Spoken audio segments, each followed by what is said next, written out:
Once again welcome back to KCS classes. KCS ക്ലാസ്സസിൻ്റെ മറ്റൊരു പുതിയ വീഡിയോയിലേക്ക് എല്ലാവർക്കും സ്വാഗതം. This is Kiran CS. Calicut university BCom BBA 6th semester exams April 1-ാം തീയതി മുതൽ സ്റ്റാർട്ട് ചെയ്യാണ്. ആദ്യത്തെ എക്സാം വരുന്നത് ഏറ്റവും ഇമ്പോർട്ടൻ്റ് ആയുള്ള ഒരു സബ്ജക്റ്റാണ് ഇൻകം ടാക്സ് ആൻഡ് GST. ഈ ഒരു സബ്ജക്റ്റിനെ റിലേറ്റ് ചെയ്തിട്ട് കുറച്ച് ദിവസങ്ങളായി ഏറ്റവും കൂടുതൽ കുട്ടികളുടെ ഭാഗത്ത് നിന്ന് വന്നിട്ടുള്ള ഒരു ചോദ്യത്തിനുള്ള മറുപടിയാണ് ഇന്നത്തെ വീഡിയോയിൽ ഇൻക്ലൂഡ് ചെയ്തിട്ടുള്ളത്. നമുക്കറിയാം ഈ ഒരു സബ്ജക്റ്റിൻ്റെ പ്രത്യേകത എന്ന് പറയുന്നത് രണ്ട് ടാക്സ്, ഡിറക്റ്റ് ടാക്സും ഇൻഡിറക്റ്റ് ടാക്സും, ഈ രണ്ട് ടാക്സിൻ്റെയും മിക്സ്ചറാണ് ഈ ഒരു സിലബസ് വരുന്നത്. നമ്മൾ 5th സെമസ്റ്ററിലെ 5 ഹെഡ്സ് വരെ ഡിറക്റ്റ് ടാക്സിൻ്റെ പഠിച്ച് അവസാനിപ്പിച്ചിട്ടുള്ളതാണ്. അതിൻ്റെ കണ്ടിന്യൂവേഷൻ ആയിട്ട് ഗ്രോസ് ടോട്ടൽ ഇൻകം കമ്പ്യൂട്ടേഷൻ, അതിൻ്റെ അസസ്മെൻറ്റ്, ഇത്ര കാര്യങ്ങളാണ് ഡിറക്റ്റ് ടാക്സിൽ പിന്നെ ഈ ഒരു സിലബസ് പ്രകാരം നമുക്ക് വരുന്നത്. പിന്നെ അതിനെ റിലേറ്റ് ചെയ്തിട്ടുള്ള കുറച്ച് തിയറീസും. പിന്നെ വരുന്നത് GST ആണ്, ഗുഡ്സ് ആൻഡ് സർവീസ് ടാക്സ്. അപ്പോൾ ഇത് രണ്ടും കൂടി മിക്സ് ചെയ്തിട്ടുള്ളൊരു സബ്ജക്റ്റാണ് നമുക്ക് ഇൻകം ടാക്സ് ആൻഡ് GST എന്ന് പറഞ്ഞിട്ട് 6th സെമസ്റ്ററിൽ വരുന്നത്. അപ്പോൾ കുട്ടികളെ ചോദിക്കുന്നൊരു ചോദ്യം, തിയറി മാത്രം പഠിച്ചാൽ ഈ ഒരു സബ്ജക്റ്റ് പാസ്സാകാൻ സാധിക്കുമോ പ്രോബ്ലം സ്കിപ്പ് ചെയ്തിട്ട്? കാരണം നമുക്കറിയാം ഇതിനേക്കാൾ മുമ്പ് 5th സെമസ്റ്ററിലത്തെ ഇൻകം ടാക്സ് പേപ്പർ എന്ന് പറയുമ്പോൾ അവിടെ പ്രോബ്ലം ഉണ്ട്, ദെൻ തിയറിയും ഉണ്ട്, രണ്ടും ഉണ്ട്.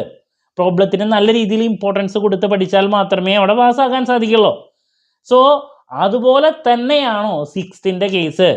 ഇവിടെയും പ്രോബ്ലം വരുന്നുണ്ട്, തിയറിയും വരുന്നുണ്ട്. സോ ഇവിടെ നമുക്ക് 5th അതേ രീതിയാണോ ഫോളോ ചെയ്യണ്ടേ, അതോ പ്രോബ്ലം സ്കിപ്പ് ചെയ്ത് തിയറി മാത്രം ഫോക്കസ് ചെയ്താൽ പാസ്സാകാൻ സാധിക്കുമോ, അതുപോലെ തന്നെ നല്ല മാർക്സ് സ്കോർ ചെയ്യാനുള്ള സാധ്യതയുണ്ടോ? ഇതാണ് ചോദ്യം. സോ നിങ്ങളുടെ അടുത്ത് പറയാനുള്ള ഒരു കാര്യം, ഞാൻ എൻ്റെ ഇമ്പോർട്ടൻറ്റ് ക്വസ്റ്റ്യൻസിൻ്റെ വീഡിയോയിലൊക്കെ ഇത് മെൻഷൻ ചെയ്തൊരു കാര്യമാണ്. Income tax and GST paper ഈ ഒരു സബ്ജക്റ്റിൽ നമുക്ക് ആകെ കൂടി 2 പ്രോബ്ലംസ് ആണ് എക്സാമിന് വരാറ്.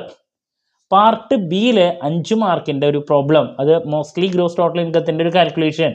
ദെൻ എസ്സേക്ക് 4 ചോദ്യത്തിൽ ഒരു പ്രോബ്ലം, ടോട്ടൽ ഇൻകം കമ്പ്യൂട്ടേഷൻ. ഇങ്ങനെ 2 പ്രോബ്ലംസ് ആണ് 2 പാർട്ടിലുമായിട്ട് കണ്ടുവരാറ്. ബാക്കിയുള്ളതൊക്കെ നമുക്ക് തിയറി ചോദ്യങ്ങളായിട്ടാണ് വരുന്നത്. ആക്ച്വലി GST സബ്ജക്റ്റ് എന്ന് പറയുന്നത് തിയറി അല്ല, പ്രോബ്ലമാണ്. ബട്ട് നമുക്ക് ഡിഗ്രി സ്റ്റുഡൻസ് ആയതുകൊണ്ടാണെന്ന് തോന്നുന്നു ഇതുവരെയായിട്ട് അതിൽ നിന്ന് നമുക്ക് പ്രോബ്ലംസ് ഒന്നും ചോദിച്ചിട്ടില്ല. നേരെ മറിച്ച് ഇപ്പോൾ മറ്റ് പ്രൊഫഷണൽ കോഴ്സിലോട്ടൊക്കെ പോകുന്ന സമയത്ത് CMA ആവട്ടെ CA ആവട്ടെ അവിടെയൊക്കെ GST പഠിക്കാനുണ്ട്, അവിടെയൊക്കെ നമുക്ക് പ്രോബ്ലംസ് വരാറുള്ളതാണ്. ബട്ട് ഇത് ഡിഗ്രി ആയതുകൊണ്ട് തന്നെ നമുക്ക് അതിൻ്റെ കൺസെപ്റ്റുകൾ മെയിനായിട്ട് ഫോക്കസ് ചെയ്യാനാണ് അവർ ഉദ്ദേശിച്ചിട്ടുള്ളൂ. അതിൻ്റെ തിയറട്ടിക്കൽ കാര്യങ്ങൾ മാത്രമാണ് GSTയിൽ നിന്ന് വരുന്നുള്ളൂ. അതിൻ്റെ പ്രോബ്ലംസിലോട്ട് നിങ്ങൾ പോകേണ്ട ആവശ്യം വരുന്നില്ല, നമുക്ക് ചോദിക്കാറില്ല. സോ അതുകൊണ്ട് തന്നെ GSTയിൽ മൊത്തം തിയറിയാണ്. അതുപോലെ തന്നെ ഡിറക്റ്റ് ടാക്സിൻ്റെ കേസിലോട്ട് വരുന്ന സമയത്ത് അവിടെ പ്രോബ്ലമായിട്ട് ഈ വരുന്ന ടോട്ടൽ ഇൻകം കമ്പ്യൂട്ടേഷൻ ഒരു എസ്സേക്കും ഗ്രോസ് ടോട്ടൽ ഇൻകത്തിൻ്റെ കാൽക്കുലേഷൻ 5 മാർക്കിൻ്റെ ഒരു പ്രോബ്ലം. ബാക്കി മുഴുവൻ ഡിറക്റ്റ് ടാക്സിലും തിയറി ചോദ്യങ്ങളായിട്ടാണ് വരുന്നത്. ഈ പറയുന്ന set off and carry forward of loss problem ഉണ്ടെങ്കിലും അതിൽ നിന്നൊക്കെ തിയറി ആണ് കൂടുതൽ കണ്ടുവരുന്നത്. അതുപോലെ തന്നെ assessment, authorities, income tax authorities, return of income, അങ്ങനെയുള്ള തിയറട്ടിക്കലായിട്ടുള്ള കാര്യങ്ങളിൽ ഡിഡക്ഷൻ്റെ തിയറി കൂടുതൽ വരുന്നു. ബേസിക്കലി ഉള്ള തിയറി ചോദ്യങ്ങളാണ് മെജോറിറ്റി വരുന്നത്. അപ്പോൾ അതുകൊണ്ട് തന്നെ പല കുട്ടികളും ചോദിക്കുന്നത്, എസ്പെഷ്യലി ഡിസ്റ്റൻസ് എഡ്യൂക്കേഷൻ സ്റ്റുഡൻസ് ആണ്, അവർ ജോലിക്കൊക്കെ പോയിട്ട് പഠിക്കുന്ന കുട്ടികളൊക്കെ ആയിരിക്കും. അപ്പോൾ അവർക്ക് സമയമില്ല. അപ്പോൾ റെഗുലർ സ്റ്റുഡൻസിന് പിന്നെയും സമയമുണ്ട്. അപ്പോൾ അവർ ഈ ലാസ്റ്റ് മൊമെൻറ്റിൽ പഠിക്കുമ്പോൾ ഈ പ്രോബ്ലത്തിലോട്ട് കൂടുതൽ ഫോക്കസ് ചെയ്യാണ്ട് തിയറി മാത്രം പഠിച്ചാൽ പ്രശ്നമുണ്ടോ എന്നാണ് ചോദിക്കുന്നത്. ജസ്റ്റ് പാസ്സാകാനാണെങ്കിലും ഹൈ മാർക്സിലോട്ട് പോകാനാണെങ്കിലും സാധിക്കും. ഇപ്പോൾ പാർട്ട് എയിൽ മുഴുവൻ വരുന്നത് 15 ചോദ്യങ്ങൾ തിയറിയാണ്. പാർട്ട് ബിയിലെ 8 ചോദ്യത്തിൽ ഒരു ചോദ്യമാണ് അവിടെ നമുക്ക് പ്രോബ്ലമായിട്ട് വരുന്നത്, ബാക്കിയൊക്കെ തിയറിയാണ്. എസ്സേക്ക് ഒരു പ്രോബ്ലം നമുക്ക് നോക്കാൻ സാധിച്ചില്ലെങ്കിലും അവിടെ തിയറി ബാക്കി ഉണ്ടെന്നുള്ളതാണ്. 2 ക്വസ്റ്റ്യൻസിനുള്ള ആൻസർ ചെയ്യേണ്ടേ. പ്രോബ്ലം ചെയ്തിട്ടുണ്ടെങ്കിൽ ഗുണം ഫുൾ മാർക്ക് സ്കോർ ചെയ്യാൻ സാധിക്കും. അപ്പോൾ ജസ്റ്റ് പാസ് മാർക്ക് മാത്രമല്ല ഹൈ സ്കോറിലോട്ട് എത്തിച്ചേരാൻ സാധിക്കുന്നുള്ളതാണ്. ബട്ട് ഈ ഒരു സബ്ജക്റ്റിൻ്റെ പ്രത്യേകത എന്താ? ഇത് ടാക്സ് ലോയാണ്. സാധാരണ മാർക്കറ്റിംഗ് പഠിച്ച് അവസാനിക്കുന്ന പോലെ അവസാനിപ്പിക്കാൻ പറ്റില്ല ഈ ഒരു സബ്ജക്റ്റ്. നല്ല രീതിയിൽ കൺസെപ്റ്റ് മനസ്സിലാക്കാൻ സാധിക്കണം.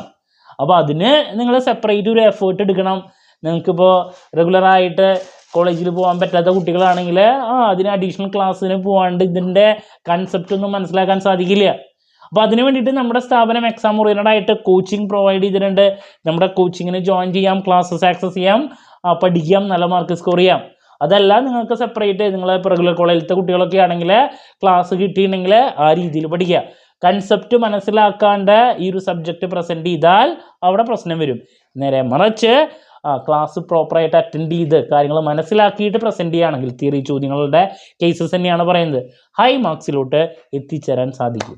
ഓക്കെ, ക്ലാരിറ്റി കിട്ടിയെന്ന് വിചാരിക്കുന്നു. ദെൻ അതിന് വേണ്ടിയിട്ട് ഏതൊക്കെ ക്വസ്റ്റ്യൻസ് ആണ് റിപ്പീറ്റ് ആയിട്ട് വരാം, ഇമ്പോർട്ടൻറ്റ് ക്വസ്റ്റ്യൻസിൻ്റെ വീഡിയോ, ഉറപ്പായും പ്രതീക്ഷിക്കുന്ന ഓരോ പാർട്ടിലുള്ള ക്വസ്റ്റ്യൻസിൻ്റെ video, then previous year question paper with answer key discussion, ഇതൊക്കെ നമ്മൾ ഇൻകം ടാക്സ് ആൻഡ് GST ചെയ്ത് കഴിഞ്ഞിട്ടുള്ളതാണ്. കാണാത്തവരുണ്ടെങ്കിൽ കാണാം, വളരെ ഹെൽപ്ഫുൾ ആയിരിക്കും. ഇനി നാളെ നമ്മൾ 8 മണിക്ക് ഈവനിങ് 8 മണിക്ക് നമ്മൾ exam related live quick revision ചെയ്യുന്നുണ്ട്. എല്ലാവരും അറ്റൻഡ് ചെയ്യുക. അതുപോലെ തന്നെ ലാസ്റ്റ് ഡേ എക്സാമിനേഷൻ ടിപ്സ് 31-ാം തീയതിയും ഉണ്ടായിരിക്കും. നമ്മുടെ 6th സെമസ്റ്ററിലത്തെ എല്ലാ സബ്ജക്ട്സിനും ഇതുപോലെ തന്നെ ലൈവും മറ്റു കാര്യങ്ങളൊക്കെ അവൈലബിൾ ആയിരിക്കും കേട്ടോ.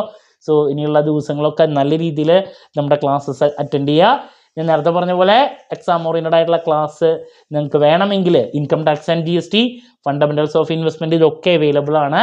ഡിസ്ക്രിപ്ഷൻ ബോക്സിലുള്ള എൻ്റെ വാട്സപ്പ് നമ്പറിൽ കോൺടാക്ട് ചെയ്യാം, ക്ലാസ്സസ് ആക്സസ് ചെയ്യാം. ഇതുവരെയുള്ള നമ്മുടെ റിസൾട്ട്സൊക്കെ സൂപ്പർ റിസൾട്ട്സ് ആണ് കേട്ടോ. ക്ലാരിറ്റി കിട്ടി എന്ന് വിചാരിക്കുന്നു. എന്ത് ഡൗട്ട് ഉണ്ടെങ്കിലും കമൻറ്റ് ചെയ്യാതുള്ള മറുപടി ഞാൻ വീഡിയോസിലൂടെ നൽകുന്നതായിരിക്കും. മറ്റൊരു വീഡിയോയുമായി വീണ്ടും കാണാമെന്നുള്ള പ്രതീക്ഷയോടെ നിർത്തുന്നു. This is Kiran CS signing off. Have a nice day. Thank U.